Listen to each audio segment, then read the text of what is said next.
L'électricité pour tous. Le gouvernement veut qu'il en soit ainsi pour les populations ivoiriennes. En vue du financement de ce projet, un accord de prêt d'environ 5 milliards de francs CFA a été conclu entre la République de Côte d'Ivoire et le Fonds africain de développement. Le Conseil des ministres tenu ce mercredi sous la direction du président de la République, Alassane Ouattara, a pris une décision à ce sujet. Au titre du ministère d'État, ministère des Affaires étrangères, de l'intégration africaine et de la diaspora, le Conseil a adopté un décret portant ratification de l'accord de prêt d'un montant total de 5 103 millions de francs CFA, conclu le 17 novembre 2022 entre le Fonds africain du développement, donc le FAD, et la République de Côte d'Ivoire en vue du financement du projet Électricité pour tous. Ce financement permettra d'accroître la production d'énergie électrique non polluante et d'améliorer l'accès à coût réduit des populations en milieu rural à l'électricité. Il permettra plus spécifiquement de favoriser le raccordement au réseau électrique national d'environ 72 000 ménages et 7 168 centres professionnels. Le Conseil a aussi fait cas de la collecte et l'utilisation de redevances prélevées sur le cacao et le café. Pour le gouvernement, cette mesure doit contribuer à créer des industries dans ce secteur, conformément à la vision du président de la République, Alassane Ouattara. Le chef de l'État, dans sa vision du développement de notre pays, a décidé de la transformation structurelle de notre économie par son industrialisation. Ainsi, on le voit, donc de plus en plus, notre pays s'industrialise puisque nous arrivons à assurer au moins la première transformation de nos produits agricoles. Cependant, en attendant les résultats tangibles de cette vision du chef de l'État, le binôme café-cacao reste la locomotive de notre développement.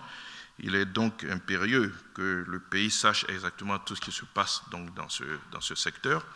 Et le Conseil des ministres a donc été informé de ce qui est fait donc de la collecte et de l'utilisation donc de la redevance dans ce secteur-là. La santé également au menu du Conseil.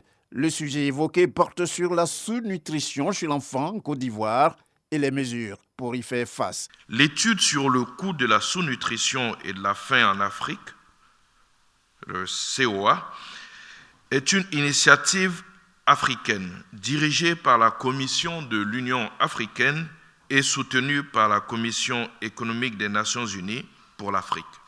Elle est mise en œuvre par les États membres de l'Union africaine pour aider les pays à améliorer la vie des enfants en Afrique.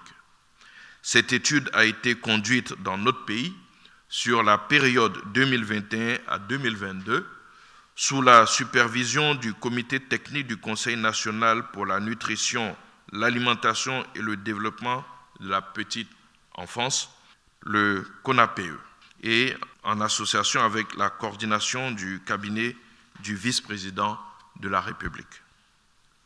L'étude a évalué précisément l'incidence sociale et économique de la sous-nutrition chez l'enfant en Côte d'Ivoire en 2022, à savoir les pertes économiques subies par l'État de Côte d'Ivoire dans les domaines de la santé, de l'éducation, de l'emploi, pouvant directement être attribuées au fait qu'un individu a souffert de sous-nutrition avant l'âge de 5 ans.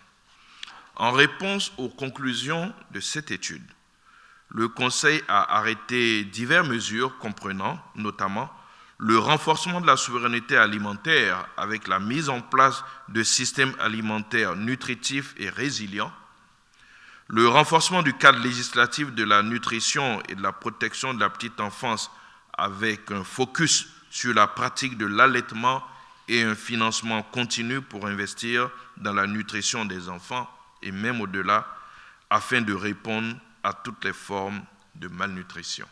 Par ailleurs, le Conseil a parlé de la remise du prix Félix Houphouët-Boigny pour la recherche de la paix, prévue à Yamoussoukro le 8 février 2023. Pour ce qui est de l'organisation du prix Félix Houphouët-Boigny, cette cérémonie aura lieu le 8 février dans notre capitale politique à Yamoussoukro. Outre les présences que je vous ai annoncées ici, à savoir la récipiendaire, le parrain du prix qui sera représenté par le président Macky Sall, le président du jury. Il faut noter que d'autres personnalités, dont des chefs d'État, ont confirmé leur présence.